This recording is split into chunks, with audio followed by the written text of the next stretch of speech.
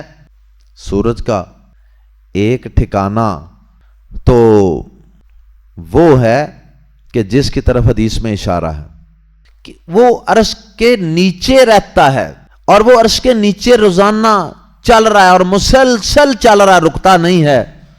لیکن پیارے نبی صلی اللہ علیہ وسلم نے فرمایا، صحیح بخاری میں حدیث ہے کہ آپ نے فرمایا کہ یہ سورج چلتا رہتا ہے، چلتا جاتا ہے، حتیٰ کہ رحمان کے عرش کے نیچے سجدہ ریز ہوتا ہے، اور پھر اس سے اجازت مانگتا ہے، اور اللہ پاک پھر اسے اجازت دیتا ہے۔ تو سورج یہ نہیں ہے کہ وہ کسی ایک وقت 24 گھنٹے کے بعد سجدہ کرتا ہے، پھر اجازت ملتی ہے اور درمیان میں وقفہ ہوتا ہے، ایسا نہیں ہے۔ وہ چل بھی رہا ہے اور وہ مستقل رب کے سامنے سجدہ ریز بھی ہے، سجدے میں پڑا ہوا ہے، اور رب سے اجازت لینے کے انداز میں، اور رب نے اسے اجازت دی ہوئی ہے مستقل، وہ مستقل اجازت مانگنے کے موڈ میں سجدہ ریز ہے، اور رب اسے مستقل اجازت دے رہا ہے۔ وہ رب کی اجازت سے عرش کے نیچے وہ اس کائنات کے اندر اپنے آربٹ میں رواں دواں ہے۔ اور آپ نے فرمایا کہ جس دن رب نے قیامت قائم کرنی ہوگی نا، اس دن پھر سورج کو رب اجازت نہیں دے گا مشرق سے طلوع ہونے کی، اس دن پھر یہ سورج مغرب سے طلوع ہوگا۔ اور پھر پیارے نبی صلی اللہ علیہ وسلم نے یہی آیت قرآن مجید کی ثبوت کے طور پہ پڑھی، وَالشَّمْسُ تَجْرِي لِمُسْتَقَرٍّ لَهَا ذَلِكَ تَقْدِيرُ الْعَزِيزِ الْعَلِيمِ۔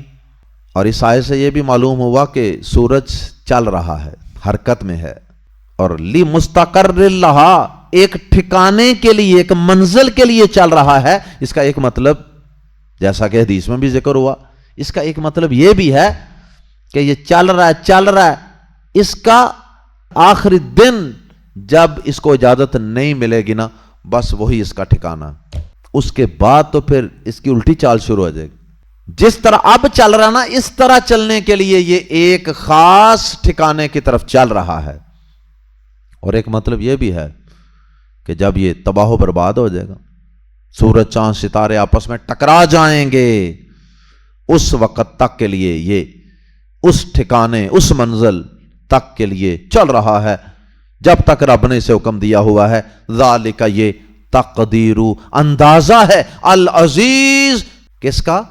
جو سب پر غالب ہے، العلیم، سب کچھ جاننے والا ہے۔ یہ اس سب پر غالب، سب کچھ جاننے والے کا اندازہ ہے۔ ہائے ہائے، اس کا اندازہ غلط کیسے ہو سکتا؟ اس کا اندازہ غلط نہیں ہو سکتا۔ یہ سورج، اتنا بڑا سورج، اللہ اکبر، اللہ اکبر، سورج اتنا بڑا ہے کہ اس سورج کے اندر لاکھوں زمینیں سما سکتی ہیں، لاکھوں زمینیں، اللہ اکبر، اتنا بڑا سورج، اور وہ چل رہا ہے، اور اس کے ارد گرد باقی بھی اس کی پوری کہکشاں ہے، یہ پورا نظام شمسی ہے، اور اس سورج سے بھی کئی گنا بڑے سیارے موجود ہیں، سب چل رہے ہیں اپنے اپنے آربٹس میں، اپنے اپنے مداروں میں، اپنی اپنی منزلوں میں چل رہے ہیں۔ مجال ہے کہ کوئی ان میں سے کوئی ایک سیارہ ایک سیکنڈ بھی آگے پیچھے ہو جائے، جلدی چلا جائے یا لیٹ ہو جائے، ممکن ہی نہیں۔ اس لیے کہ یہ سارا نظام سیٹ اس نے کیا ہوا ہے جو سب کچھ جاننے والا ہے، جو سب پر غالب ہے۔ کوئی بیرونی ایسی طاقت نہیں ہے کہ جو اسے اپنے علم کے مطابق کوئی کام کرنے سے روک سکے یا درمیان میں کوئی ٹانگ اڑا سکے اللہ پاک کے کام میں۔ اس لیے یہ اس کا اندازہ ہے اور بالکل صحیح اور ایکوریٹ ہے۔ والقمر، اور چاند بھی اللہ کی قدرت کی نشانی ہے۔ قدرنا، ہم نے مقرر کر دیں، وہ اس کی، منازلہ منزلیں، اللہ پاک نے چاند کی منزلیں مقرر فرما دی. کتنی؟ 28 منزلیں. منزل کا معنی کہ جہاں سے چاند طلوع ہوتا ہے مختلف جگہیں ہیں. پہلے دن اس کی شکل اور ہے، دوسرے دن شکل بھی اور ہے، جگہ بھی اور ہے، تیسرے دن شکل بھی اور ہے، جگہ بھی اور ہے، اور اسی طرح یہ سلسلہ چلتا رہتا 28 تک. اور 28 کے بعد یہ یا تو ایک دن غائب رہتا ہے یا پھر 2 دن غائب رہتا ہے، اور اس کے بعد پھر دوبارہ یہ پہلی جگہ سے شروع ہو جاتا. تو یہ ساری اس کی منزلیں ہیں. یہ آہستہ آہستہ بڑھتا جاتا ہے، پھر کم ہوتا جاتا ہے، اور پھر غائب ہو جاتا ہے، اور پھر دوبارہ شروع ہو جاتا. اور چاند ہم نے اس کی منزلیں مقرر کر دیں، حتیٰ یہاں تک کہ آدھا وہ پلٹ آتا ہے، وہ دوبارہ لوٹ آتا ہے. کاف زبر کا کی طرح. الارجون ٹیڑھی ڈنڈی، وہ ڈنڈیاں ہوتی چھوٹی چھوٹی ٹہنیاں، تو اس ایک ٹہنی کو پکڑ کے ایسے آپ ترچھا کریں تھوڑا سا، تو اس طرح بینڈ کریں تو چاند کی شکل بن جاتی ہے نا. تو فرمایا کل ارجون ٹیڑھی ڈنڈی کی طرح، یا کھجور کی ٹیڑھی ڈنڈی کی طرح.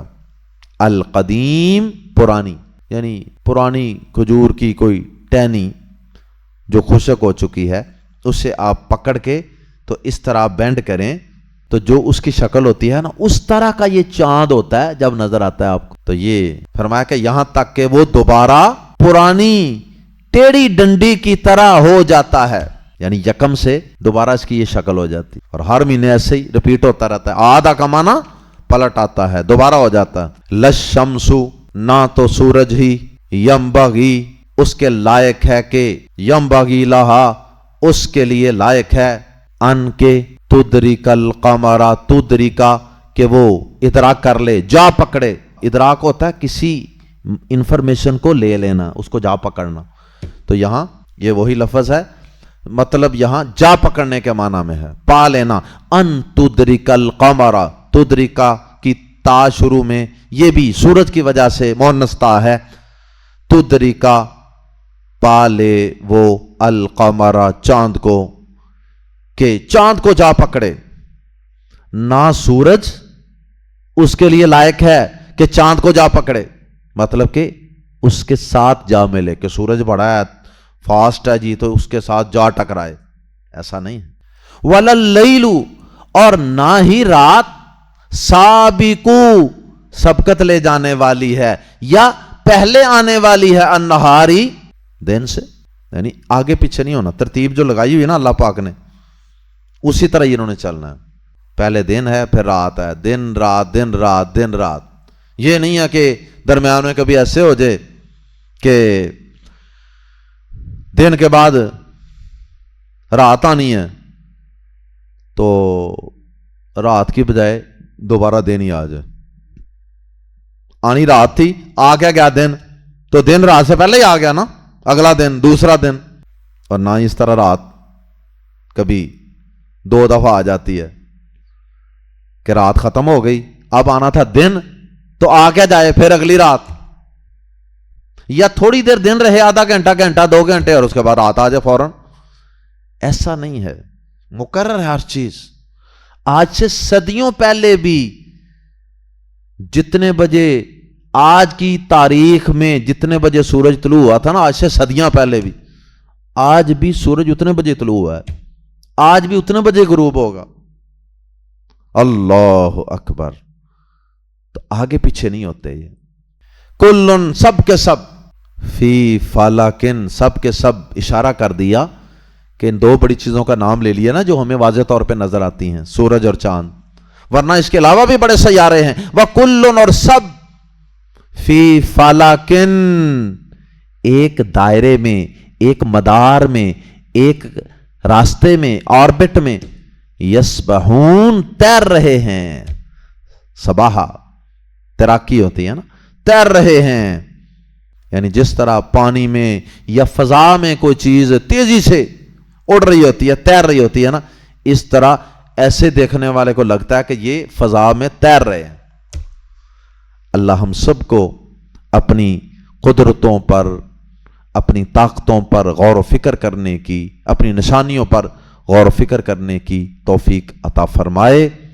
اور اللہ تعالی ہمیں قیامت کے دن پر اللہ کی توحید پر یقین کرنے کی توفیق نصیب فرمائے، اور اللہ ہمیں اپنا شکر ادا کرنے کی توفیق عطا فرمائے کہ ہم اس کی نعمتیں کھائیں اور اس کا شکر بھی بجا لائیں۔ سبحانک اللہم و بحمدک اشہد ان لا الہ الا انت استغفرک و اتوب الیک۔